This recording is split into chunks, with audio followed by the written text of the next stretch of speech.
Hi అండి. అందరూ ఎలా ఉన్నారు? ఏంటి రాజు ఇలా చేస్తుంది అనుకుంటున్నారా? ఇన్‌స్టాగ్రామ్‌లో ఏది ట్రెండింగ్ అయితే అది చెయ్యాలి కదండీ! ఎందుకో నాకు ఇది నచ్చింది. అందుకే చేశాను.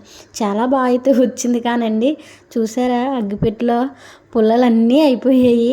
కొవ్వొత్తిని కూడా సగం ముక్క అయితే చేసేసానండి. చాలా నవ్వొచ్చింది. కానీ ఆ కొవ్వొత్తు ఎలుగుతున్నప్పుడు చాలా సంతోషం అనిపించిందండి. నిజంగా మ్యాజిక్ లాగే అయ్యింది. గ్లాస్ చూడండి ఎలా మాడిపోయిందో. ఈరోజు వచ్చేసి నేను మటన్ ఫ్రై అయితే చేద్దామని అనుకున్నానండి. మటన్ ఫ్రై అయితే చేసేస్తున్నాను. ఇంకేముందండి, వర్షాకాలం కూడా వచ్చేసింది. వర్షాలు పడుతుంటే తినేది ఏదైనా సరే వేడివేడిగా తినాలనిపిస్తుంది కదండి. ఎండాకాలంలో వచ్చేసి చల్ల చల్లగా తినాలనిపిస్తుంది. ఈ వర్షాకాలం వచ్చేసి వేడిగా తింటేనే కానీ తిన్నట్టు అనిపించదు. మటన్ ఫ్రై నేను ఎలా చేస్తానంటే, ముందుగా మటన్ అయితే తీసుకొని శుభ్రంగా కడుక్కోవాలండి. ఆ తర్వాత మటన్లో దుమ్ము ముక్కలన్నీ పక్కకు తీసేసి మెత్తని పీసులు అనేవి తీసుకోవాలండి.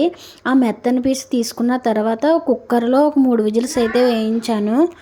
మటన్ అయితే కుక్కర్లో వేస్తాం కదండి, అప్పుడు చిటికెడు పసుపు, చిన్న ఉప్పు, కొంచెం కారం వేసుకొని విజిల్స్ అయితే వేయించేసుకోవాలండి. ఆ తర్వాత 3 ఉల్లిపాయలను అయితే ముక్కలుగా చిన్న చిన్నగా చేసుకున్నానండి. 3 పచ్చిమిర్చి కూడా తీసుకున్నాను. సరిపడా అల్లం వెల్లుల్లి పేస్ట్ కూడా. మటన్ ఉడికిన తర్వాత పక్కనైతే పెట్టేసుకోవాలండి.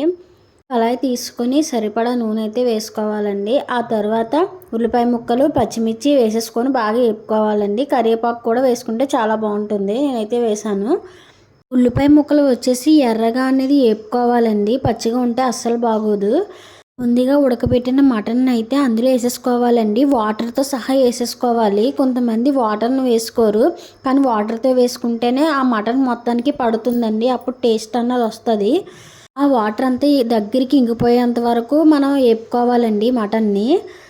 వాటర్ దగ్గరికి అవుతుంది అనేసరికి అల్లం వెల్లుల్లి పేస్ట్ని అయితే వేసేసుకొని కలుపుకోవాలండి. పచ్చివాసన పోయేంత వరకు కూడా మనం వేపుకోవాలి.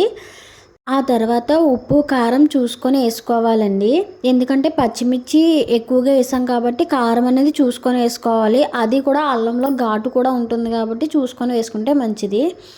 10 నిమిషాల్లో దించేస్తాం అనగా మటన్ మసాలా, ధనియాల పొడి, గరం మసాలా వేసుకొని కలిపేసుకోవడమే. అంతేనండి, మటన్ ఫ్రై రెడీ అయిపోయింది. వేడివేడి అన్నం పెట్టుకొని రసం వేసుకొని ఈ మటన్ ముక్క నంచుకొని తింటే చాలా బాగుంటుంది. వీడియో కానీ నచ్చితే లైక్ చేయండి.